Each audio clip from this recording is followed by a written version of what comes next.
केंद्र सरकार के कर्मचारियों और पेंशनर्स के लिए 8वां वेतन आयोग अब आधिकारिक रूप से गठित हो चुका है। अब जबकि नया आयोग 1 जनवरी से प्रभावी होने वाला है, ऐसे में कर्मचारियों के सामने सैलरी और पेंशन को लेकर कई सवाल हैं। जैसे कि 8वें वेतन आयोग के लागू होने के बाद आखिर इन चीज़ों को लेकर कौन से महत्वपूर्ण बदलाव होने वाले हैं, सब कुछ समझने की कोशिश करेंगे इस वीडियो में। नमस्कार, मैं ओमकार पांडे और स्वागत है आपका न्यूज़ 18 राजस्थान के डिजिटल प्लेटफॉर्म पे।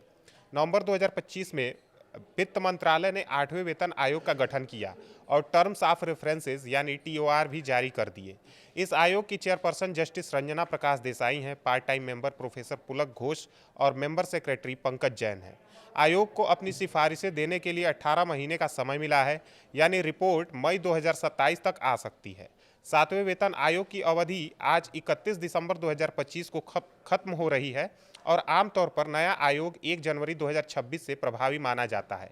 ज़्यादातर विशेषज्ञों और सरकारी बयानों के अनुसार बढ़ी हुई सैलरी और पेंशन इसी तारीख से लागू होते हैं, लेकिन खाते में ये पैसे आने में देरी हो सकती है क्योंकि रिपोर्ट आने और सरकार के मंजूरी देने में समय लगेगा।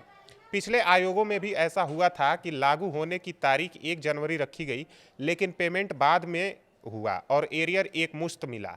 इस बार भी एरियर 1 जनवरी 2026 से गिना जाएगा ताकि कर्मचारियों को कोई नुकसान न हो। साल 2025 में कई महत्वपूर्ण बदलाव हुए। जनवरी से जुलाई तक डीए 2 बार बढ़ा, पहले 53 से 55% और फिर 55 से 58% हो गया।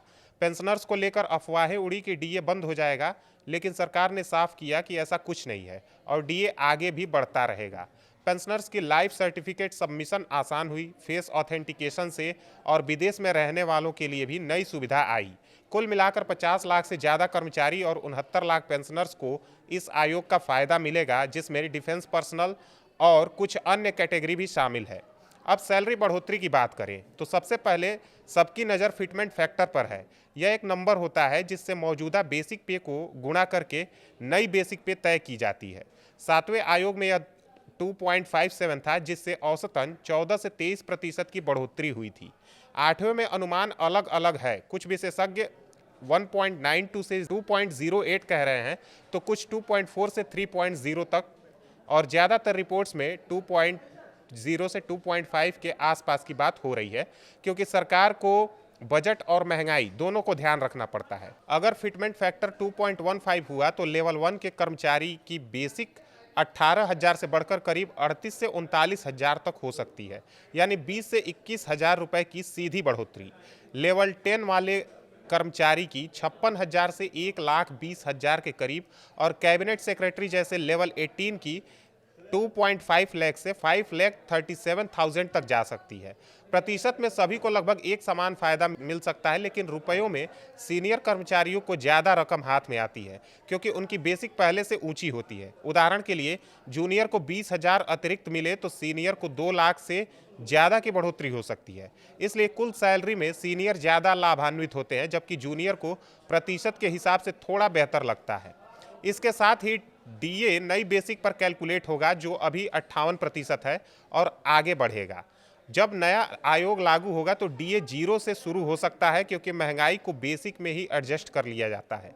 हाउस रेंट अलावेंस यानी एचआरए शहर के हिसाब से 27, 18 या 9% होगा, जो नई बेसिक पर ज़्यादा बनेगा।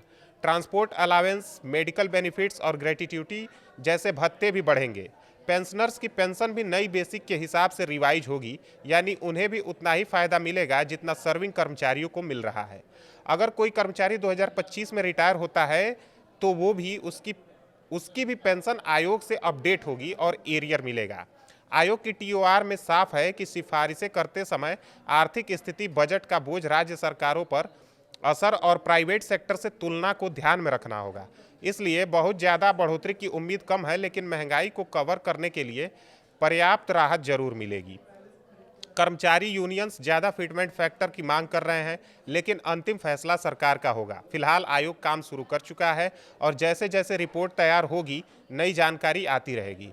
कर्मचारियों को थोड़ा इंतजार करना पड़ेगा, लेकिन एरियर का प्रावधान होने से कोई बड़ा नुकसान नहीं होगा।